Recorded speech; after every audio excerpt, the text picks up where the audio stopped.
Hi කොහොමද ඉතින් ඔයාලට ගොඩ දවසකට පස්සේ ඔන්න මම මගේ ජර්නල් බුක් එක ජනවරි මාසේ පේජ් සෙටප් එක ඉවර කරා. ඒකේ වීඩියෝ එක තමයි අද මම ඔයගොල්ලන්ට අරගෙන ආවේ. හැබැයි මේකේ මම හදපු පේජස් හැම එකේම ඩීටේල්ස් නැහැ. මොකද ෆෝන් එකේ ස්ටෝරේජ් ෆුල් නිසා සමහර වීඩියෝස් සේව් වෙලා නැහැ. ඉතින් අපි බලමු කොහොමද මම මේක හැදුවේ කියලා. මේ තියෙන ෆස්ට් පේජ් එක ඉන්ට්‍රෝ පේජ් එක මේක මම රෙඩ් කලර් එකෙන් හයිලයිට් වෙන විදිහට තමයි ඩෙකොරේට් කළේ. ඊට පස්සේ 2026 බැනර් පේජ් එක තියෙනවා. ඊට පස්සේ මම ඩිසයිඩ් කරා letter for future me page එකක්. මේක letter එක නම් මම තාම ලිව්වේ නැහැ. letter එක ලියන්න ඕනේ. ඊට පස්සේ මම ඩිසයින් කරේ විෂන් බෝඩ් පේජ් එකක්. මම වෙනම විෂන් බෝඩ් එකක් හදලා තියෙනවා. හැබැයි මම හිතුවා පොතටත් තිබුණොත් හොඳයි කියලා. මේ තියෙන about me page එක මේකේ මගේ details තියෙනවා. ඊට පස්සේ මම පටන් ගත්තා ජනවරි මාසේ cover page එකෙන්. මම ජනවරි මාසේ theme එක විදිහට ගත්තේ flowers. ඒ වගේම blue and white color එකෙන් තමයි මම ඔක්කොම decide කරේ. ඉතින් මේකට මම trackers කිහිපයක්ම එකතු කරලා තිනවා. සාමාන්‍යයෙන් මට වැදගත් වෙයි කියලා හිතන විදිහේ trackers. විශේෂයෙන්ම මම මේක මුලින්ම එකතු කරා ඔයගොල්ලෝ දකින්න ඇති ජනවරි කැලෙන්ඩර් එක. කැලෙන්ඩර් එකෙන් පස්සේ මම mood tracker එක ඇඩ් කරලා තිනවා. මම මෙතනදී trackers හැම එකක් වගේ decide කරේ circle shape එකට. ඒ වගේම මේ හැම page එකකම මම blue color flower theme එකේ බෝඩ් එකක් ඩිසයින් කරලා තියෙනවා. හැම පේජ් එකකම මම මේ බෝඩ් එක හදලා තියෙනවා. ඉතින් මම හිතුවා ජනවාරි මාසේ පුරාවටම මගේ trackers ටිකට මම නිල් පාට ඒ වගේම flower theme එකෙන් යන්න. ඉතින් trackers වලට මම ගත්තේ mood tracker එක ඒ වගේම sleep tracker එක. මොකද නිින්ද ගොඩක් අඩුයි මට. ඉතින් මං හිතුවා ලබන අවුරුද්දේ දවුවත් ඒක චුට්ටක් හරියාකාරව කරගන්න ඕනේ කියලා. ඊට පස්සේ මම ඇඩ් කරලා තියෙනවා water tracker එක. ඒක ගොඩාක් වැදගත් tracker එකක්. ඒ වගේම මම step tracker එකක් ඇඩ් කරලා තියෙනවා. step tracker එක කියන්නේ ඇත්තටම මම හිතන් ඉන්නවා workouts කරනවට අමතරව දවසේ පුංචි විනාඩි කිහිපයක් හරි එක පැය භාගයක් හරි කාලයක් ඇවිදින්න. ඉතින් මේ ඇවිදින ස්ටෙප්ස් ටික කවුන්ට් කරලා tracker එකේ මාක් කරන එක තමයි මම ඒකේ කරන්නේ. එතකොට මමට දවසකට මම කොච්චර ප්‍රමාණයක් ඇවිදලා තියෙනවද කියලා එකෙන් බලා ගන්න පුළුවන් නිසා. ඊට පස්සේ මම හිතුවා weather tracker එකක් දාන්න. මේක නම් ඇත්තටම ආසාව නිසා එකතු කරපු tracker එකක්. ඒක එතකොට කැලෙන්ඩර් එකක් විදිහට තමයි මම ඩිසයින් කරේ. ඊට පස්සේ ඒකේ දවසේ weather එකේ කොහොමද කියලා ආර්ට් එකක් විදිහට තමයි මම ඒක ෆිල් කරන්නේ. මේ තියෙන එකේ මම හදාගත්ත ඒ නෝට් එක. මේ හැම එකක්ම මම අතින් ඇඳලා තමයි ගත්තේ. ගොඩක් Pinterest එකේ මම අදහස් අරගත්තා. හැබැයි මං හිතුවා print out ගන්නට වඩා hand made විදිහටම සම්පූර්ණයෙන්ම පොත හදනවා කියලා. මොකද මම crafting වලට ගොඩාක් ආස කෙනෙක්. ඒ නිසා මං හිතුවා මට වෙලාවක් තියෙන නිසා ඒකත් අපේ mind එකට ගොඩාක් හොඳයි crafting කියන්නේ. ඉතින් මම ඔයගොල්ලන්ට මුලදිම කිව්වා මගේ වීඩියෝස් ගොඩාක් මිස් වෙලා තියෙනවා ෆෝන් එකෙන් ඩිලීට් වෙලා ඒ කියන්නේ සේව් වෙලා නැහැ. ඉතින් ඒ නිසා මම සම්පූර්ණයෙන්ම trackers ටික ඔයගොල්ලන්ට ෆොටෝස් වලින් අරගෙන එන්නම්. සහ වෙනමම වීඩියෝ එකක් අරන් එන්නම් මගේ සම්පූර්ණයෙන්ම කම්ප්ලීට් කරපු ජනවරි මාසේ මේ පේජ් සෙටප් එක කොහොමද කියලා. මේකෙදි මම ඔයගොල්ලන්ට පෙන්නුවේ මම සාමාන්‍යයෙන් ජර්නල් බුක් එකේ අපි ට්‍රැක් කරන්නේ අපිට ජීවිතේට ගොඩක් වැදගත් කියන සහ අතපසු වෙයි කියලා හිතන දේවල්. ඉතින් අපි ඔයගොල්ලන්ට පුළුවන් එකතු කරගන්න හැබිට් ට්‍රැකර් එකක්. ඒකෙදි මට මිස් වෙනවයි කියලා හිතන දේවල් ටිකක් අලුතෙන් එකතු කරලා තියෙනවා. ඒ වගේම තමයි සාමාන්‍යයෙන් ඔයගොල්ලන්ට පුළුවන් ඔයා weight loss කරන කෙනෙක් නම් workouts කරන කෙනෙක් නම් ඉතින් ඔයගොල්ලන්ට පුළුවන් ඒවත් ට්‍රැකර්ස් විදිහට ජර්නල් බුක් එකට එකතු කරගන්න.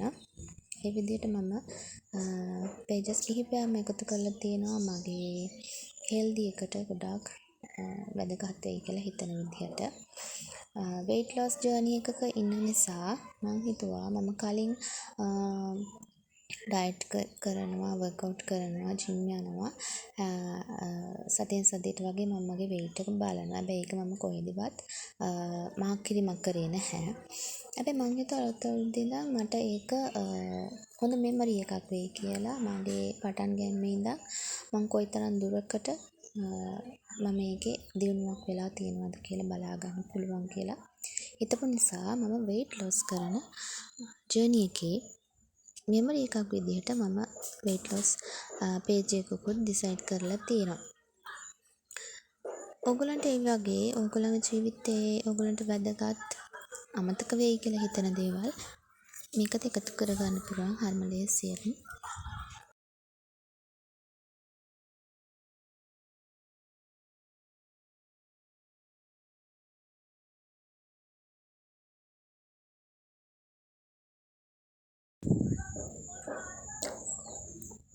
මම එකතු කරපු අනිත් page එක තමයි book log එක. මම සාමාන්‍යයෙන් පොත් කියවන්න ගොඩක් ආස කෙනෙක් සහ මම ලයිබ්‍රරි එකේ ගොඩාක් පොත් කියවපු කෙනෙක්. හැබැයි මම මේක කිසිම කවුන්ට් එකක් කරලා නැහැ. මම මෙන්න මේ වගේ පොත් කියවලා තියෙනවා කියලා. හැබැයි මට අද වෙනකුණුත් මම ඉස්කෝලේ යන කාලේ ඉඳන්ම ගත්තොත් ගොඩාක් පොත් කියවලා තියෙනවා. නවකතා, කෙටි කතා, ඒ වගේම පරිවර්තන කෘති ගොඩක් දේවල් කියවලා තියෙනවා. ඉතින් අදටත් මම ආස කරන ගොඩාක් හිතේ රැඳිච්ච පොත් තියෙනවා. හැබැයි දැන් අවුරුදු 2ක විතර ඉඳන් මම පොත් කියවලා නැහැ. ඒකට හේතුව තමයි මම අවුරුදු 2කට කලින් පදිංචිය වෙනස් කරා. ඉතින් ආයෙත් අවුරුදු 2කට පස්සේ මම සුපුරුදු පදිංචියට ඇවිල්ලා ඉන්නවා. ඉතින් ඒ නිසා මම හිතුවා මට ආයෙත් ලයිබ්‍රරි එකෙන් පොත් අරගෙන කියවන්න පුළුවන් වෙයි කියලා. සහ මං හිතන් ඉන්නවා මටම කියලා බුක් ලොග් එකක් කන්ටිනියු කරන්න. මං හිතුවා මාසෙකට සැරයක් හරි මටම කියලා පොතක් මිලදීගෙන පොත් එකතුවක් තිබුණොත් හොඳයි කියලා. ඉතින් ජර්නල් බුක් එකට මම හිතුවා ඒක ගොඩක් වැදගත් වෙයි කියලා. හොඳ මෙමරි එකක් වෙයි කියලා. සාමාන්‍යයෙන් අපි කියවන පොත් මොනවද? සහ ඒ පොත්වලට අපි මොන වගේ රිවිව් එකක්ද දෙන්නේ කියන එක. ඉතින් අවුරුද්දක් අවසානයේ අපිට පොත පෙරලා බැලුවම ඒකෙන් බලා ගන්න පුළුවන් අපි මොන වගේ පොත් කියවලා තියෙනවද? ඒ වගේම අපේ රසස්වාදයේ කොයි වගේ තැනකද තිබිලා තියෙන්නේ. එතකොට අපි අවුරුද්දක් පුරාවට මාසයක් පුරාවට කොයිතරම් පොත් එක්ක ගනුදෙනු කරලා තියෙනවද කියලා අපිට බලා ගන්න පුළුවන්.